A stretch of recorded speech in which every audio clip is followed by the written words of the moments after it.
आज हमारे हाथ एक बहुत ही कमाल का दस्तावेज लगा है।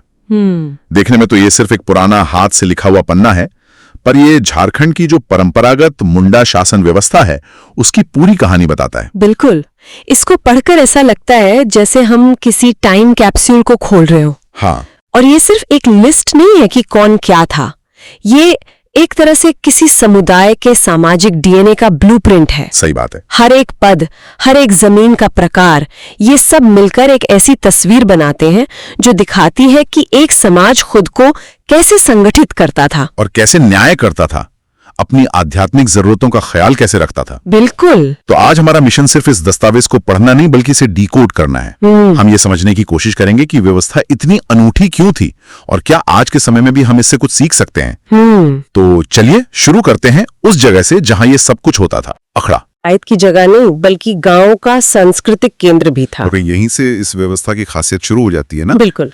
आज हम राजनीति और प्रशासन को कॉन्फ्रेंस रूम और सरकारी दफ्तरों से जोड़कर देखते हैं। हाँ, जो आम जिंदगी से बिल्कुल कटे हुए होते हैं। ठीक, लेकिन अखड़ा एक ऐसी जगह थी जहां गांव के फैसले भी लिए जाते थे और त्योहारों पर नाच गाना भी होता था। मतलब शासन कोई ऐसी चीज नहीं थी जो बंद दरवाजों के पीछे हो। नहीं, वो समुदाय के जीवन के ठीक बीचों बीच हो रही थी। और इसका एक बहुत गहरा मनोवैज्ञानिक असर पड़ता है। जब आपके नेता उसी मिट्टी पर बैठकर फैसला ले रहे हो जहां आपके बच्चे खेलते हैं, तो एक जुड़ाव और जवाबदेही का एहसास अपने आप बन जाता है। सही बात है। तो शासन और संस्कृति का यह संगम ही इस पूरी व्यवस्था की नींव था। अच्छा, तो ये तो हुई जगह की बात। हाँ। अब आते उन लोगों पर जो वहां फैसले लेते थे। हाँ। इस दस्तावेज के मुताबिक सत्ता का केंद्र था पढ़ा राजा। पढ़ा राजा, नाम से ही कितना शक्तिशाली लगता है ना। लेकिन यहाँ एक और दिलचस्प किरदार है मानकी, जो पढ़ा पंचायत का प्रधान था। हाँ, और सबसे चौंकाने वाली बात यह है कि मानकी का पद वंशानुगत था। एक मिनट, वंशानुगत मतलब पीढ़ी दर पीढ़ी? हाँ। इससे तो स्थिरता आती होगी, लेकिन क्या इससे सत्ता कुछ ही परिवारों तक सिमट कर नहीं रह जाती थी? ये एक बहुत जरूरी सवाल है और ये इस व्यवस्था के दो पहलुओं को दिखाता है। एक तरफ वंशानुगत होने से अनुभव और परंपरा का हस्तांतरण पक्का होता था। एक मानकी का बेटा बचपन से ही शासन के दांव पेच देखता था, सीखता था। अच्छा। तो एक तरह की निरंतरता बनी रहती थी। लेकिन दूसरी तरफ, जैसा आपने कहा, ठहराव और भाई भतीजावाद का खतरा भी था। तो एक तरह का ट्रेड ऑफ था। बिल्कुल। अनुभव और स्थिरता के लिए शायद योग्यता और नए विचारों की बलि दी जा सकती थी। मुझे पढ़ा राजा और मानकी के बीच के रिश्ते को समझने में थोड़ी उलझन हो रही है। अगर मानकी का पद वंशानुगत था और वो क्षेत्रीय प्रधान था, तो पढ़ा राजा की असली शक्ति क्या थी? इसे एक तरह की संघीय व्यवस्था, एक फेडरल सिस्टम जैसा समझ सकते हैं। अच्छा। मानकी अपने क्षेत्र के मामलों में काफी हद तक स्वतंत्र थे, लेकिन जब कई गांवों से जुड़ा कोई बड़ा विवाद या मुद्दा होता तो अंतिम फैसला पढ़ा राजा का होता था। तो वो एक तरह से सुप्रीम जज जैसा था। हाँ, एक सर्वोच्च न्यायाधीश या मध्यस्थ की भूमिका जो अलग अलग मानकियों के बीच संतुलन बनाए रखता था। उसकी शक्ति पूर्ण नहीं थी, बल्कि आपसी सहमति और सम्मान पर आधारित थी। दिलचस्प है। और दस्तावेज बताता है कि राजा अकेला नहीं था, उसकी मदद के लिए दीवान, ठाकुर, कोतवार, पांडे, कर्ता और लाल जैसे अधिकारियों की पूरी टीम थी। एक पूरा मंत्रिमंडल था। हाँ, ये बात मुझे चौंका रही है। क्या ये ढांचा पूरी तरह से स्वतंत्र रूप से विकसित हुआ या इस पर मुगल या दूसरे दरबारों का कोई असर दिखता है? ये पदवी दीवान, पांडे तो बहुत जानी पहचानी लगती हैं। आपका शक बिल्कुल सही जगह पर है। ये आदिवासी शासन व्यवस्थाओं के बारे में हमारी आम धारणा को चुनौती देता है कि वे सरल होती हैं।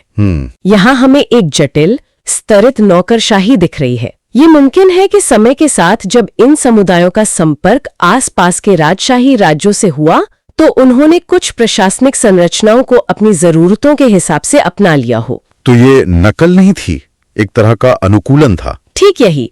उन्होंने इन पदों को अपनी सामाजिक व्यवस्था में इस तरह ढाला कि वे बाहरी ना लगें। ठीक है, तो राजनीतिक ढांचा तो काफी स्पष्ट है, लेकिन दिलचस्प बात यह है कि इस दस्तावेज में एक और समानांतर शक्ति केंद्र दिखता है। धर्म का। हाँ, धर्म का।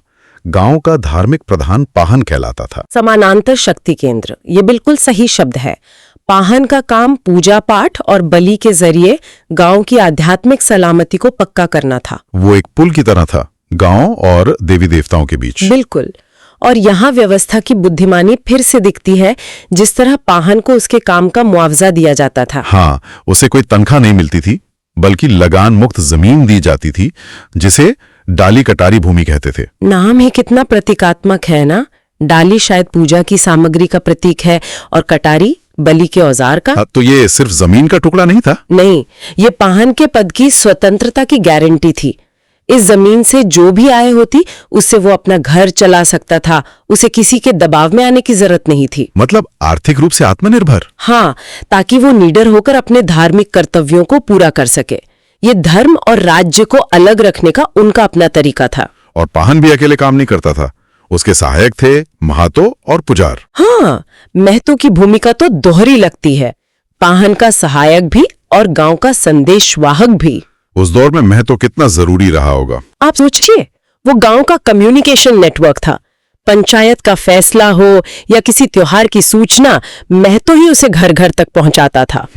सूचना का सही समय पर पहुंचना किसी भी समाज के लिए बहुत जरूरी होता है, और महतो उस व्यवस्था की रीढ़ था। और पुजार के बारे में तो दस्तावेज पर एक हाथ से लिखी टिप्पणी है जो मुझे बहुत दिलचस्प लगी। किसी ने उसके नाम के आगे लिखा है, झाड़ फूंक करने वाला। हाँ, ये एक बहुत ही मानवीय स्पर्श है, जैसे कोई छात्र क्लास में चुपके से अपने नोट्स में कुछ जोड़ रहा हो। सही। पर ये छोटा सा नोट हमें पाहन की टीम के भीतर की विशेषज्ञता के बारे में बताता है। पाहन गांव के बड़े सामूहिक अनुष्ठानों को देखता था, मतलब गांव का मुख्य पुजारी। और पुजार? वहीं पुजार शायद व्यक्तिगत समस्याओं का विशेषज्ञ था। बीमारी, बुरी नजर या दूसरी आध्यात्मिक बाधाएं, वो एक तरह से स्थानीय विशेषज्ञ था। तो ये सिर्फ बड़ी बड़ी पूजा तक सीमित नहीं का, बल्कि लोगों की व्यक्तिगत, मानसिक और आध्यात्मिक शांति का भी पूरा ध्यान रखा गया था। बिल्कुल। और इसी आध्यात्मिक सुरक्षा से जुड़ी एक और अवधारणा है जो मुझे सबसे ज्यादा हैरान कर गई, भूत खेता। हाँ, ये इस दस्तावेज का शायद सबसे अनूठा हिस्सा है। एक मिनट, भूत खेता मतलब भूत प्रेतों से निपटने के लिए बाकायदा जमीन आवंटित की गई थी? हाँ, की गई थी। आज के दौर में ये सुनने में थोड़ा अविश्वसनीय लगता है। क्या ये सिर्फ एक अंधविश्वास था या इसका कोई गहरा सामाजिक मतलब था? देखिए, ऊपर से देखने में ये अंधविश्वास लग सकता है, लेकिन अगर हम इसकी संरचना को देखें तो ये सामुदायिक कल्याण के लिए बजट आवंटित करने का एक बेहतरीन उदाहरण है। अच्छा, कैसे? दस्तावेज कहता है कि पाहन गांव को भूत प्रेत से बचाने के लिए विशेष पूजा करता था, और इस काम के लिए उसे अतिरिक्त जमीन दी जाती थी जिसे भूत खेता कहते थे। ठीक है। और उस जमीन की आय सिर्फ और सिर्फ इसी पूजा पर खर्च होती थी। तो ये एक तरह का समर्पित फंड था, एक स्पेसिफिक उद्देश्य के लिए। बिल्कुल। इसे हम आज की भाषा में आध्यात्मिक बीमा कह सकते हैं। आध्यात्मिक बीमा? हाँ, जैसे हम स्वास्थ्य बीमा के लिए प्रीमियम देते हैं, वैसे ही पूरा गांव सामूहिक रूप से इस जमीन के रूप में एक संसाधन समर्पित कर रहा था ताकि उनकी मानसिक और आध्यात्मिक शांति बनी रहे। ये तो सच में बहुत गहरी सोच है। ये सिर्फ एक परंपरा नहीं है, ये हमें याद दिलाता है कि एक स्वस्थ समाज को सिर्फ सड़कों और इमारतों की ही नहीं, बल्कि मानसिक और आध्यात्मिक सुरक्षा की भी जरूरत होती है। और इस व्यवस्था ने उस जरूरत को पहचाना और उसके लिए एक स्थायी आर्थिक प्रावधान भी किया। ठीक यही बात। ये दिखाता है कि सामुदायिक जरूरतों के लिए संसाधन आवंटित करने की उनकी समझ कितनी समग्र थी। तो अब इन सभी टुकड़ों को जोड़ते हैं। हमने एक राजनीतिक ढांचा देखा, एक धार्मिक ढांचा देखा और संसाधनों के प्रबंधन का एक अनूठा तरीका देखा। लेकिन इस पूरी तस्वीर को समझने के लिए हमें दस्तावेज की पहली पंक्ति पर वापस जाना होगा। हाँ, वो पहली पंक्ति इस पूरी जटिल और व्यवस्थित संरचना पर एक सर्द रोशनी डालती है। इसमें साफ लिखा है कि परंपरागत मुंडा शासन में महिलाओं को उच्च स्थान प्रदान नहीं किया जाता है। ये एक बहुत ही सीधी और सपाट बात है।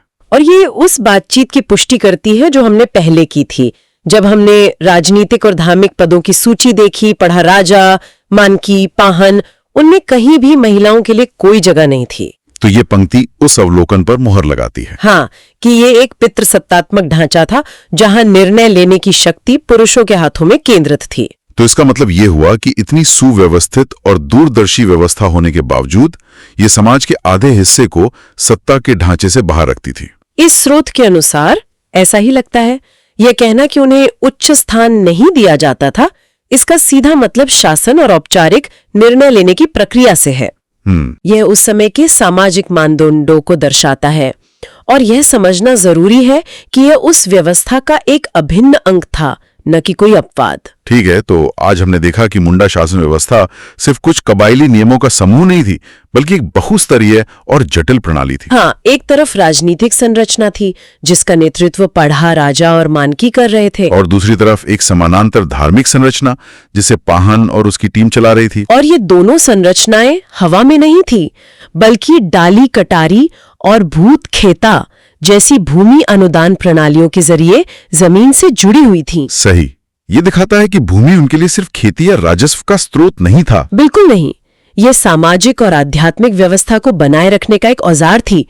उन्होंने समुदाय की मूर्त और अमूर्त दोनों तरह की जरूरतों को पूरा करने के लिए संसाधनों का कुशलता से प्रबंधन किया। ये वाकई में एक आत्मनिर्भर और एक संपूर्ण व्यवस्था लगती है। हाँ, और ये हमें आज के लिए एक बहुत ही प्रासंगिक सवाल पर छोड़ जाती है। वो क्या है? ये स्रोत एक ऐसी व्यवस्था का वर्णन करता है जहां भूमि सिर्फ राजस्व का स्रोत नहीं, बल्कि नागरिक और आध्यात्मिक दोनों तरह के बुनियादी ढांचे को बनाए रखने का एक उपकरण है।